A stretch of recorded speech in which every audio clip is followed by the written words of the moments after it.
Welcome back to Reds Fusiion LFC, your ultimate home for all the breaking Liverpool transfer news and updates. Today we've got huge stories coming your way, from Marc Guehi rejecting offers, Liverpool's immediate talks with doctors over, Alexander Isak after a record-breaking move, Mohamed Salah firing back at a big claim, Ibrahima Konaté's powerful response, and Hugo Ekitike's take that could solve the Isak problem.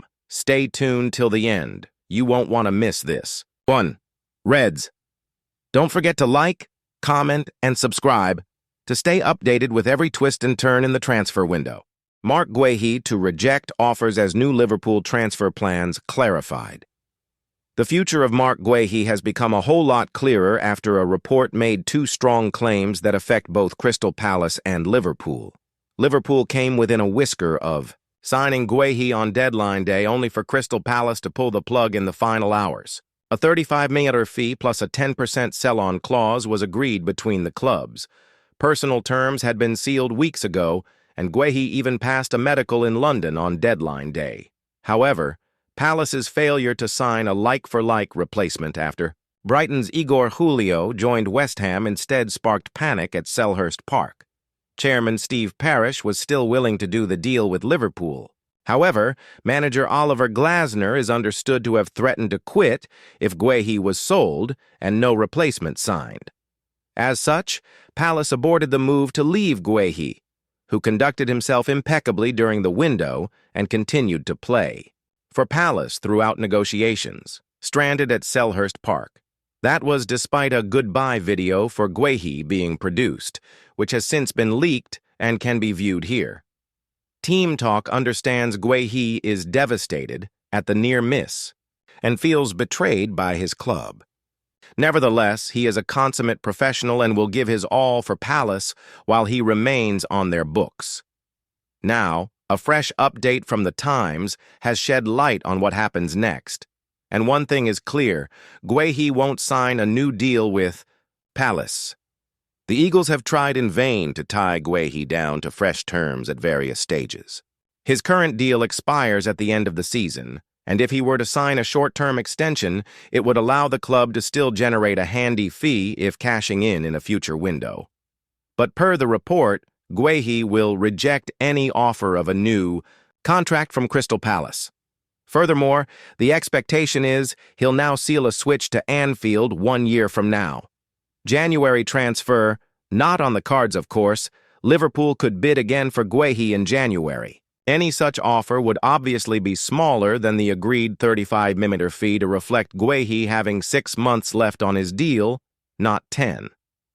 But the Times strongly suggested Guehi will remain a Palace player through the winter window before leaving as a free agent at season's end. The report declared Guehi plans to leave as a free agent when his contract expires next summer. There has been speculation Liverpool could be gazumped by the likes of Real Madrid and Barcelona. Overseas sides can secure a pre-contract agreement with Guehi from January 1st, whereas English sides must wait until he's officially a free agent in July. But with Guehi having his heart set on Liverpool and the Reds' admiration mutual, all the signs point to Guehi becoming a Liverpool player at the start of the next summer window. Liverpool immediately talked to doctors about Alexander Isak after record transfer.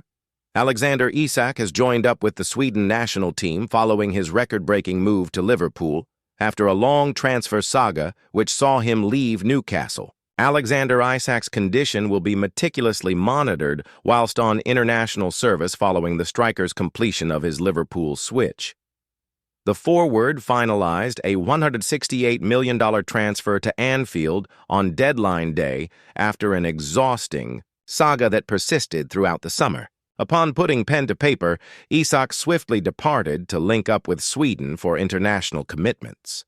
The Scandinavian side faces Slovenia and Kosovo in World Cup qualifying fixtures during the international window.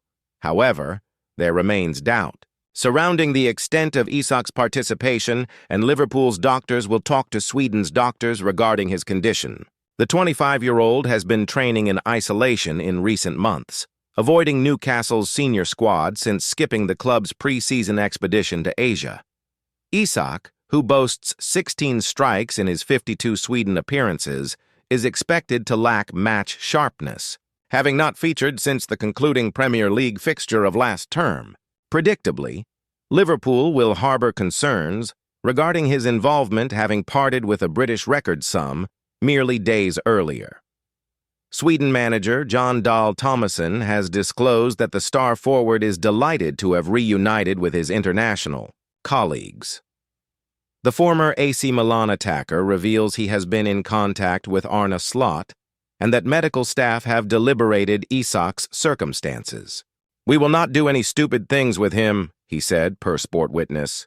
"He has not had a pre-season with lots of training and matches. He cannot play 90 minutes. We have a plan. He is smiling and happy to be here. We always have very good communication with the clubs. I have spoken to their manager. Our doctor has spoken to their doctor. Our physio, Ben Rosen, has spoken to their physio. I am happy that the guy is here. It doesn't matter where the players play as long as they play and that they are happy, and he is extremely happy." Among Tomasson's priorities is unleashing a talented strike force. The ex-Blackburn boss has Viktor Gyökeres at his disposal in addition to Isak. "When I started, there was a lot of noise about those two. Alexander Isak and Viktor Gyökeres cannot play together," Tomasson said. "Of course they can. Great players can always play together. It's my task as the coach to get the right scenery where they can perform and express themselves. And they've been great so far. Great characters, great personalities, lovely boys to work with. And they like to score goals. They're living for goals." Mohamed Salah issues remarkable response after disrespecting Liverpool transfer. Claim Mohamed Salah has delivered a strong response to claims Liverpool are significantly better off without Luis Diaz, and Darwin Núñez. Mohamed Salah has launched an astonishing broadside at a Liverpool supporter account for disrespecting players who helped win the Premier League title. A fan account on Tuesday evening posted a collage of former Reds duo Luis Diaz and Darwin Núñez, alongside new signings Florian Wirtz and Alexander Isak, with the caption, "Name a bigger upgrade in footballing history." Both Diaz and Núñez played important roles as Liverpool romped to a record-equaling 20th championship last season during Arne Slot's first season in charge. Diaz scored 17 goals in all competitions, while Núñez made 30 Premier League appearances and scored a dramatic late brace to earn a key victory at Brentford in January. And Salah responded to the image on Wednesday morning with the comment, "How about we celebrate the great signings without disrespecting the PL champions?" Diaz moved to Bayern Munich for 65 million in July and has been replaced as Liverpool's number 7 by Wirtz, who cost 160 meters from Bayer Leverkusen.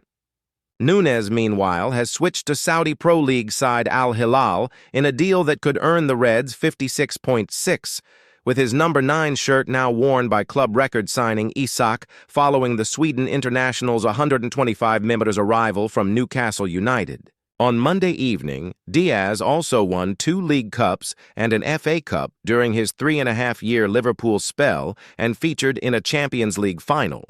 Liverpool have landed another blow, and Ibrahima Konate response speaks volumes. In his latest column, John Aldridge looks at the fallout from Liverpool's Premier League win over Arsenal and an improvement for both Ibrahima Konate and Milos Kerkez. It may be very early in the season, but Liverpool landed a psychological blow on Arsenal in the Premier League title race with their victory at Anfield on Sunday afternoon. In terms of clawing back points, the Gunners will know there is no real issue as they can do that by winning the reverse fixture later in the campaign. But it was the message that it sent out that will bother the Londoners and act as a major boost for Arne Slot's side as a much-changed team continues to adjust and adapt. I said last week that I'd love it if Liverpool dogged out a scrappy 1-0 win against Arsenal, and so it proved.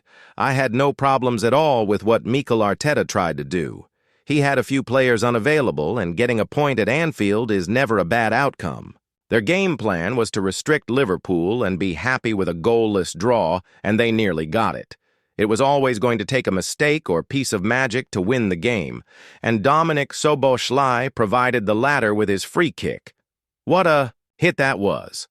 Szoboszlai was by far the best player on the park, and it was probably his best game for Liverpool. He was superb at right back, with his energy levels helping as they have done when he features in midfield. Look at Newcastle United the previous week, where he was able to get upfield deep into injury time to dummy the ball for Rio Ngumoha's winner. Liverpool were a lot better defensively against Arsenal, they were tighter as a unit, and they dealt with set pieces much better. They were attacking the ball to head it clear rather than waiting for it. The win keeps Liverpool's momentum going into the international break, which has been backed up by then breaking the transfer record to sign the Premier League's best striker. After a difficult summer, it's been a good start to the season. Defensive duo Respondit was a pity Liverpool couldn't get a deal for Marc Guehi over the line on Monday, although I do expect them to have another go in January. We will just have to hope Joe Gomez remains fit, because the evidence at the weekend is that he remains an important player. He was terrific when he came on against Arsenal. Nobody doubts Gomez's abilities, but the worry has always been about keeping him available. With Virgil van Dijk purring, Ibrahima Konate much improved on Sunday, and the young lad Giovanni Leone waiting in the wings. Arne Slot does have strength in depth at center-back for now. I was pleased for Konate. The crowd aren't stupid, and they will have known he has been going through a bad time of late, probably not helped by the speculation over his future having not yet agreed a new deal. But after a few strong early challenges, the Anfield supporters really got behind him. And you could see that gave him confidence, and he grew in stature throughout the game. Milos Kerkez was another player who had suffered a few poor games, but also defended well up against Noni Madueke. It bodes well for the future. Hugo Ekitike's two key points about Man City star solve Alexander Isak. Problem. Hugo Ekitike has already spoken about what he needs to work on with his strike partner, as Liverpool completed a sensational record transfer of Alexander Isak on deadline day. Hugo Ekitike has already revealed the two key things that will enable him and fellow new signing Alexander Isak to flourish in the same Liverpool team. Ekitike was signed from Eintracht Frankfurt for $79 million in July. The 23-year-old forward was brought in as the Reds' primary center-forward option following the tragic passing of Diogo Jota and Darwin Núñez's sale. Ekitike made an immediate impact on Arne Slot's team, netting 3 times in his first 3 outings for the Reds. But just as Ekitike was settling into life on Merseyside, rumors began to circulate about Liverpool's interest in Isak. The Frenchman's goal celebration against Crystal Palace in last month's Community Shield appeared to be a response to the talk surrounding his place in the team amid reports of Liverpool's initial bid for Isak. The Premier League champions ended the summer's most high-profile saga on transfer deadline day by securing the Swedish player's signature for a British record-breaking transfer fee of €125. It remains to be seen how Slot will utilize 2 of Europe's most exciting strikers and whether they will be used together or rotated over the course of the season. Ekitike is no stranger to the former scenario, having been part of a front 2 at Eintracht Frankfurt last season. He formed a formidable partnership with Omar Marmoush, scoring 22 goals, while his Egyptian teammate netted 20 before his January move to Manchester City. Ekitike has even hinted at what could make him and Isak form a lethal strike partnership, drawing on his successful pairing with Marmoush last season. One key thing he emphasized was the importance of trust from the manager and teammates. The other, which will require more patience, is being given the time to figure out his forward partner by playing alongside each other often. Speaking to TNT Sports about his chemistry with Marmoush, Ekitike said, "Well, I think we're still maybe 50% of what we could be if we worked even better together. Today it's great. The other players trust us, and so does the coach. So obviously, why we want to give something back. And giving back means performing well." The ex-Rhymes star also noted, "When I came last season, we took time to play together and to know what he likes on the pitch, what I like also, and I think In time, we just created a connection. We do play very well together. We understand each other, and it's only getting better, as our opponents will find out. Regardless of how Slot decides to utilize Isak and Ekitike, there's no denying that the Reds boast considerable firepower this season. With a packed schedule across 4 competitions, both strikers will have ample opportunities to demonstrate their talents.